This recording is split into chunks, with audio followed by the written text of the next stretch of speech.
This episode is brought to you by Prime Video. In the small town of Holland, Michigan, nothing is ever what it seems.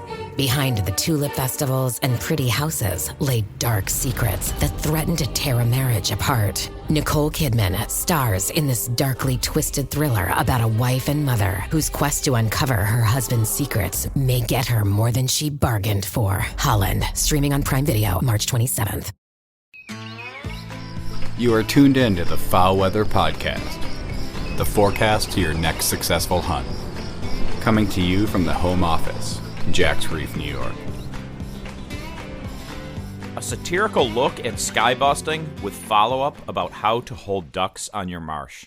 A long-term January weather update and your duck migration forecast, all on today's episode of the Foul Weather Podcast. We thank our weekly listeners. You know who you are. Those that never miss a single migration forecast episode each Monday morning. Y'all are as ate up as me about ducks, duck biology, and duck migration. We appreciate y'all very, very much. You know where the ducks are at before the ducks know where they're at. Think about that. You know where the ducks are at before the ducks know where they're at. Our dedicated weekly listeners can pick the best days to hunt because the Foul Weather Podcast forecasts fresh ducks hot from the north. Shoot the ducks from the north before they know where they're at. I'm your host, Dr. Mike, coming to you from the home office in Jack's Reef. Whew, stale ducks for everybody. As a reminder, we produce the only duck migration forecast available. All other migration reports are just that, reports. They tell you where ducks were yesterday or very often last week. We use mathematical models to forecast duck migration each week from October to January for the Central, Mississippi, and Atlantic flyways. We drop episodes each Monday morning for the next week so you know what days are best to hunt fresh ducks. All right, we want to start with a disclaimer by saying don't get your panties in a bunch about this week's episode. We actually had to look up the origin of the term "don't get your panties in a bunch" to ensure it wasn't offensive itself. Turns out it has a lot of origins with the Brits and with Australia, but none have to do with anything about being sexist or anything like that. So check that box. We're all good. Mostly just don't get upset or stressed out about the comment about sky busting and disturbance to birds overall. It's meant to be like everything else we do on the Foul Weather Podcast. It's meant to be entertaining and informative. And hey, if you do get your panties in a bunch, well, we can't help you there. Maybe you should reconsider how you shoot at ducks in the marsh. Okay, our notes on the art of sky busting. Make sure and have a pen and paper out. First, please ensure that you use 3.5-inch shells in a 10 gauge or at least 12 gauge, even in the smallest beaver flows or sloughs on the early season opener when shooting at wood ducks. Come on, they deserve a pounding right away. Fire at the first duck you see immediately at shooting light as long as it's within 60 yards because, remember that time you once connected that shot like 5 years ago? That was super cool. All your buddies high-fived. Next, after the early split and eating the remaining parts of the 3 birds you hit that decoyed at less than 30 yards, order another case of 3.5-inch shells because, waterfowl loads have gotten super cheap in the past several years. And, you should probably also order that sweatshirt that says something like, "No duck is too high." For the opener of the second split, wait. You also need to order that super full choke because the super full choke wasn't quite working for the early split. Okay, for the opener of the second split, you have 2 choices. Sleep in the marsh with like 8 other guys and quarantine off about 50% of the huntable area, or walk in 15 minutes before shooting light and set up about 75 yards downwind of me. Again, at or slightly before legal time, rip shots at the first passing duck because, it's the opener of the second split and you might never see a duck again that day or the rest of the season. In the unlikely chance you hit something, hoot and holler like you just won a brand new frickin' truck on The Price is Right. Yeah, then spend like the next 30 minutes hollering at your well-trained dog as you proceed to not find the injured bird you dropped. And then, just to top it off, please stay all day to get 6 ducks because, you brought half that case of shells with you, so you might as well use them. Oh boy, right? As the season progresses and big ducks really start to work the marsh, continue to set up at distances from other hunters so their spread can help your spread shoot ducks. When they're swinging over the other guys, you know, those like windless days, birds have been shot at a few times, they glide over like 2 times, and wow, isn't that frustrating that nobody else is shooting at them at 60 yards as they glide by? That's when you let her rip, as they make a turn to cup towards the other group. Proceed to drop the F-bomb and laugh about something obviously hysterical because all 3 of you shot a fucking pile of air. When the other group comes to talk to you then about being too close to them, tell them to fuck off, but then proceed to either move about like 10 yards further away or move, but do so in a way that you're then within 75 yards of a different group. Now at this point, please highball at every duck you see. The ducks and duck hunters absolutely love that. And remember, do all of this while being surprised how all the ducks are leaving the marsh every time everyone in your group lets a giant cannon volley go at every duck. If there's a single at 60 to 70 yards, like everybody in your group should shoot at it because, you know, you all have endless bank accounts for shells. And again, remember that one time you crunched that duck like super high? Remember to come back day after day and talk to everyone at the launch to try to figure out why the ducks got super stale. And alternatives to not talk to anyone at the launch because you can't understand how they have stringers of ducks and you're coming home with a coot. As the season progresses and the more stale ducks get, make sure you have less and less patience and shoot at everything that flies anywhere near you. Welcome to the art of skybusting. I hope y'all took notes. May your shoulders be sore, your pots empty, and your marshes full of gimp ducks. But hey, at least you burnt through some shells. Those other guys barely shot. Okay, that was fun. Is there a lesson in that? I don't know, maybe for some. I don't know, others likely not. What is it that makes a duck hunter skybust or shoot at ducks too high? We've thought a lot about this at the Foul Weather Podcast, and really several reasons come to mind that we're going to run through for y'all. Let's start with the one that maybe some folks aren't thinking about. Not sure about the geometry of this one and why it happens, but ducks very often look high to you at blinds near you when in fact they are not. From years of talking to fellow hunters that we know don't skybust, they work birds and typically shoot decoying ducks at 30 yards or less. Ducks just look higher to you at a distance at nearby blinds than they really actually are. So when 4 ducks come in and they look high and guys blast away and 4 ducks leave, your buddies in the blind next door are just bad shots. That happens. Similar to number 1, talk to the other groups if you get a chance as they leave the marsh. They may have actually been killing ducks, but other ducks above them are all you could see. This happens a lot in kind of big cattail marshes where you can't see kind of lower birds working right into the spread in front of hunters. Another, in my opinion, excusable high shot is a bird that was hit on the first shot, but it's not dead. I'll let 3 shots rip to help out somebody next to me and it'll look like skybusting, when, in my opinion, those are ethical shots trying to bag an already hit duck. There's also just the mistake shot when you sat up to shoot, let a single shot rip, and then realize they were way too high. I think we've all done that, once, twice, a dozen plus times, right? So that's level 1 of skybusting. The category I'd call looks like actual skybusting, but isn't, right?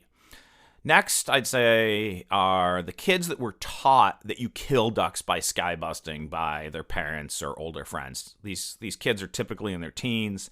They're kind of associated with other kids that are taught to skybust that they hunt with. Haven't had the chance to really learn from others, and they often continue this behavior into their 20s.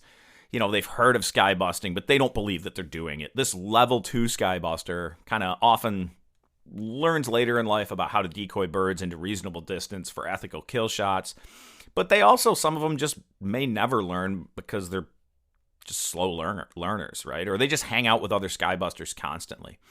I found that many of these folks come out for about the first week of season and then they kind of go back into the deer stand for the rest of fall and winter. So they wear out the ducks a little bit in the beginning, but at least a lot of these kind of level 2s don't hang with us for the whole season.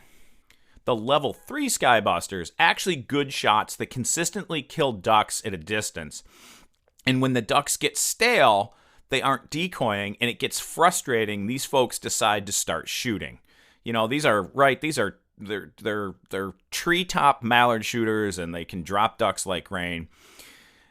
This group right now, if you're listening, they think we just justified the behavior. That's not really the case, because this burns out a marsh even faster. If ducks already aren't working well, give them a break. Shoot the few that decoy and leave early, right? Last week, I came out of the marsh with 4 birds that decoyed on a day just like that, and did so. I killed these birds with 8 shots, and 2 of those were cleanup shots. This was just a rough day. Birds were gliding by, not really working the spread, so I just waited for 4 birds to work right, killed 4 birds, went home. Could I have gone home with 6 and shot probably 15, 20 more times? Sure. But I probably also would have helped to burn out that marsh. Instead, shot limited numbers of shells, killed 4 birds, and got out of there by 10 o'clock, which is, super, super late for me most of the time. All right, the level 4 skybuster, they have no shame. They know what they're doing. They have no care for injured ducks in the marsh, and they really won't change their behavior. I think many of us kind of vilify people and think this is the most common group, but we really think that most of y'all that skybust, like 90% plus, kind of fall into those first 3 groups, and, recovery from those conditions is certainly possible. But here's the deal. Why does it matter? Why does skybusting matter? What's the difference? So, let's hit on that one. I think first and foremost, it makes you look like a slob that doesn't care about the resource, period. Injuring ducks that you don't recover sucks. If you think otherwise, no quarter here. You're just an unethical slob. I'm Dr. Jen Ashton, your host for Season 2 of The Visibility Gap, a podcast presented by Cigna Healthcare. Throughout this season, we'll be tackling something vital: the women's health gap. We'll hear from real people and experts as we unpack important topics like maternal health, menopause, and heart disease. Listen in and download the new season wherever you get your podcasts.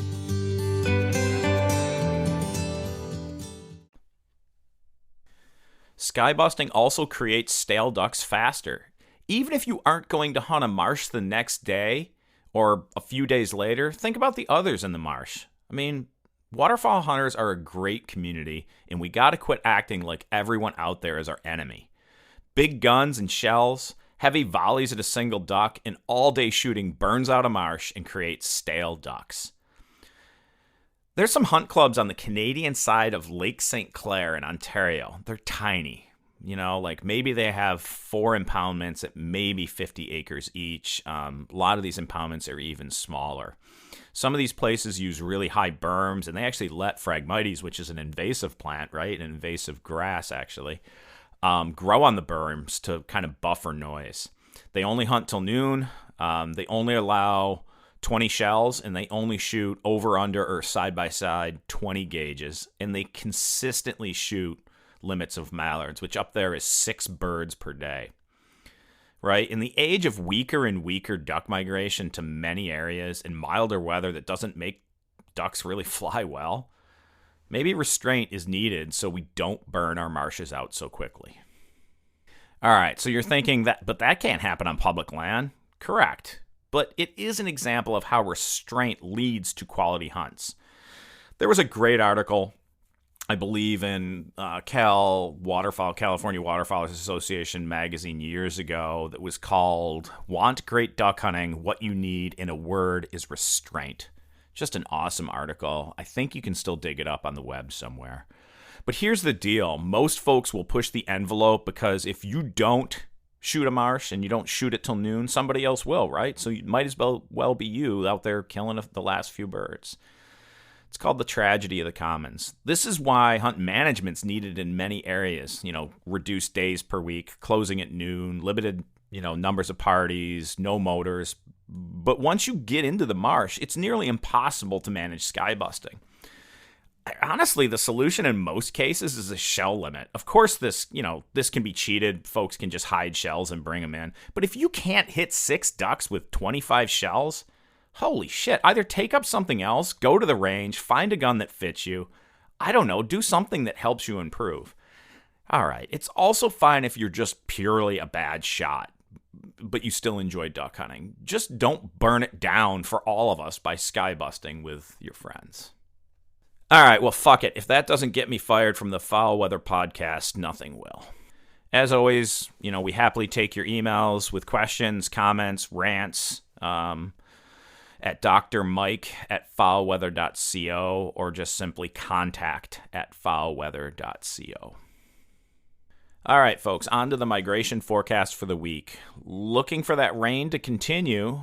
We did get some at southern latitudes in some areas, but not enough to fill impoundments in most places.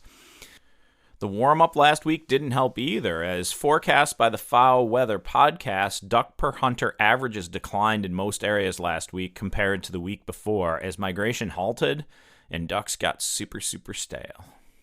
We don't currently forecast goose migration, but we can tell folks in the Atlantic Flyway that on Wednesday night of last week, we had a huge push of Canada geese out of New York, and Thursday morning, I was in the deer stand. We had our first good wave of snow geese go over the farm in Jack's Reef. So Pennsylvania should be getting fresh geese, and the snows have arrived at the latitude of New York in the east. Let's start with an update to the long-term forecast. Just some tidbits here because the overall long-term weather and migration forecast hasn't changed much. We're still in the grips of El Nino, and if you're just catching up with us, go back and listen to episode 8, Predicting the Grand Passage of Ducks, where we explain how we predict duck migration using mathematical models and weather severity indices. But also go back to episodes 3, 5, and 12 that cover how we predict kind of long-term seasonal forecasts that affect duck migration. The long-term pattern predicted right now through February is still milder than normal temperatures for all of eastern North America, as well as above normal precipitation for the southeast U.S., with greatest chances of heavy rains from South Louisiana at about a 45-degree angle up to southern Virginia, and then all the way down to Florida, encompassing all of those southeast states in that area. There's a good chance of another stretched polar vortex that would push cold south into North America from the Arctic in mid to late December, and maybe even a weakening of the polar vortex, which could cause a more major, long-lasting cold outbreak in mid-January. But how intense and where these will hit is still a complete unknown to meteorologists and long-term forecasters. Tune in to the Foul Weather Podcast each Monday morning to find out where and when weather gets severe enough to push a new batch of ducks south. Starting late last week, some rain helped folks out in kind of the most drought-stricken areas of the southeast into kind of yesterday. The South Atlantic coast states got some much-needed rains. Still not enough, but a start. As noted, most of this rain is forecast to come kind of starting around the new year and throughout the month of January and into March. So, be prepped to catch that rain when you can. The duck migration forecast this week can pretty much be summed up as a trickle of early dabbling ducks out of the places they remain in the north towards southern areas. And mallard migration will be relatively non-existent other than some movement in the Atlantic Flyway out of Canadian provinces into locations, I'd say, no further south than the latitude of New York. And for the mid-continent, a trickle of remaining mallards kind of out of the latitude of North Dakota to places only about like South Dakota, Iowa latitude, but not much other than that. We expect that southern states that opened for the second split this last weekend did well on early ducks and maybe a few pockets of mallards, but ducks remain in relatively low abundance compared to the past. Similarly, ducks at kind of mid-latitudes like Missouri are likely getting stale, and if possible, reducing pressure might be necessary in many areas to sustain or increase duck per hunter averages. The highlight this week will likely be some new widgeon, green-winged teal, and shovelers moving into areas south of Oklahoma in the west. Some fresh pintails may be sprinkled in the mix, but to a lesser degree. Again, though, this is all likely to be a trickle of fresh ducks. The most likely days are Friday, Saturday, and Sunday for movement, so good for our weekend hunters, right? If you're trying to balance work, family, and hunting like me, this might not be the week to spend with a wet dog. We continue to eye up additional potential cold fronts through kind of stretched polar vortex events in late December, so stay tuned, my friends. Also, keep your eyes out as we will be releasing our first episodes of the Kitchen Conversations and the In the Marsh series, which are conversations with duck hunters in duck country and raw, mic'd up conversations and shoots throughout duck country USA. Spread the word about the Foul Weather Podcast. We produce the only duck migration forecast available. Ducks will move. They will migrate. Follow us to find out where and when. Remember to share, follow, and rate us for free. We are on Spotify and Apple Podcasts, Facebook, and Instagram. We appreciate if you take the time to rank the Foul Weather Podcast, and thank you for your support. Also, look us up on the web at foulweather.co, where you can find episode links, recipes, and additional information about how to support the Foul Weather Podcast. We are the forecast to your next successful hunt. Thank you for listening, and as always, may your skies be filled, and shoot straight, my friends.